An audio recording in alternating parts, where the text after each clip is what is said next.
नमस्ते। कथा क्षितिज में आपका हार्दिक स्वागत है। आज हम एक ऐसी अद्भुत यात्रा पर निकलेंगे जहां सदियों पुरानी गाथाएं धरती के गर्भ में छिपे रहस्यों से पर्दा हटाती हैं।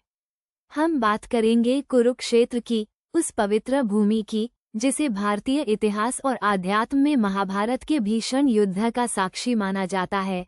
सदियों से हम इस भूमि को धर्म और अधर्म के महासंग्राम के रूप में जानते आए हैं, लेकिन क्या ये केवल एक पौराणिक कथा है या विज्ञान और पुरातत्व के पास भी इस प्राचीन धरती के गहरे इतिहास के कुछ अनकहे राज हैं? क्या पुरातत्वविदों की खुदाई ने हमें ऐतिहासिक कुरुक्षेत्र की एक झलक दी है? आइए इस रोमांचक कहानी को जानें।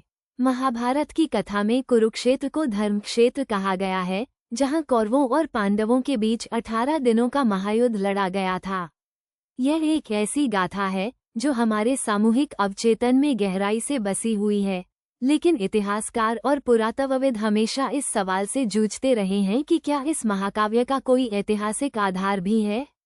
क्या कुरुक्षेत्र की मिट्टी में आज भी उस काल के कोई निशान दबे हुए हैं? इसी प्रश्न का उत्तर खोजने के लिए दशकों तक जमीन की परतें पलटी गईं और जो कुछ मिला उसने हमें चौंका दिया। पुरातत्व के दरवाजे से कुरुक्षेत्र के ऐतिहासिक अतीत को खंगालने का काम कोई आसान नहीं था।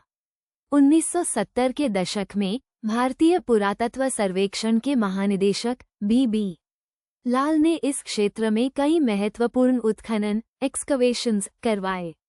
उनकी टीम ने हरियाणा के कुरुक्षेत्र जिले में स्थित भगवानपुरा नामक स्थल पर खुदाई शुरू की।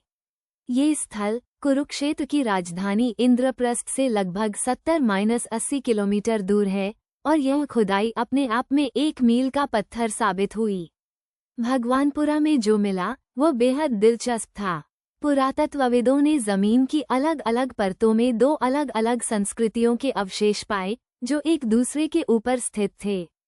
सबसे निचली परत में उन्हें गेरू रंग के मृदभांड ओका कलर्ड पॉटरी ओसीपी संस्कृति के साक्ष्य मिले, जो सिंधु घाटी सभ्यता के अंतिम चरण से जुड़ी हुई मानी जाती है, और इसके ठीक ऊपर उन्हें चित्रित धूसर मृदभांड पेंटेड ग्रे वेयर पीजीडब्ल्यू संस्कृति के निशान मिले। यही पीजीडब्ल्यू संस्कृति थी जिसने इतिहास और महाकाव्य के बीच एक नया सेतु बनाने का काम किया। ये चित्रित धूसर मृदभांड, जैसा कि नाम से ही स्पष्ट है, धूसर भूरे ग्रे रंग के होते थे, जिन पर काले रंग से ज्यामितीय आकृतियां बनी होती थीं। ये मृदभांड उत्तर भारत में विशेषकर गंगा यमुना दोआब और उसके आसपास के क्षेत्रों में व्यापक रूप से पाए गए हैं। पुरातत्वविद इन पीजीडब्ल्यू बस्तियों को प्रारंभिक लौह युग से जोड़ते हैं, जिसका काल आमतौर पर 1200 ईसा पूर्व से 600 बीसी के बीच माना जाता है, और यही वह कालखंड है जिसे कई इतिहासकार महाभारत युद्ध की संभावित तिथि के रूप में देखते हैं।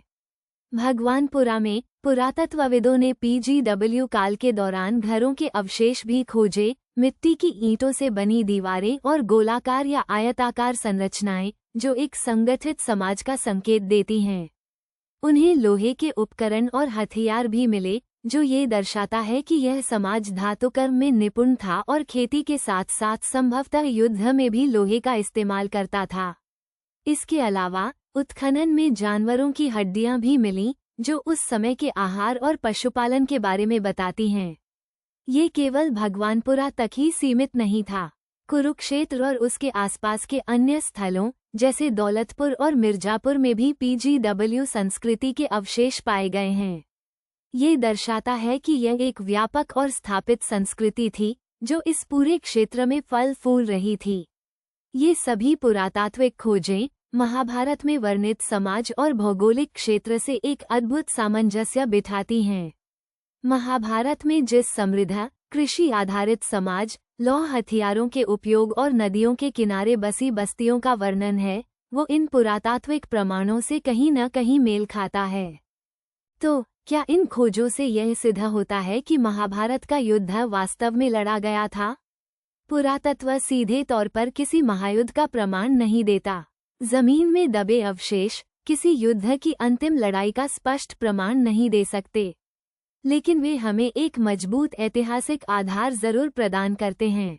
वे ये बताते हैं कि जिस समयकाल में महाभारत की घटनाएं बताई जाती हैं, उस समय कुरुक्षेत्र क्षेत्र में एक उन्नत, लौह युगीन और संगठित समाज मौजूद था। ये समाज इतना परिपक्व था कि वो एक बड़े राज्य या राज्यों के समूह को जन्म दे सकता था, जिसमें युद्ध और संघर्ष भी संभव थे। कुरुक्षेत्र की यह कहानी हमें सिर्फ पौराणिक कथाओं पर आंख मूंदकर विश्वास करने के बजाय इतिहास की परतों को वैज्ञानिक दृष्टिकोण से देखने के लिए प्रेरित करती है। ये हमें सिखाती है कि हमारी प्राचीन कथाओं में अक्सर ऐतिहासिक सच्चाइयों के बीज छिपे होते हैं, जिन्हें धैर्य और शोध से खोजा जा सकता है। कुरुक्षेत्र आज भी एक रहस्य समेटे हुए है, एक ऐसी भूमि जहां मिथक और इतिहास एक साथ सांस लेते हैं और जहां धरती के गर्भ में आज भी अनकही कहानियां दबी पड़ी हैं, जो भविष्य के शोधकर्ताओं का इंतजार कर रही हैं। कथा क्षितिज के साथ बने रहें, हम ऐसी ही अनसुनी कहानियों और ऐतिहासिक रहस्यों को आपके सामने लाते रहेंगे। धन्यवाद।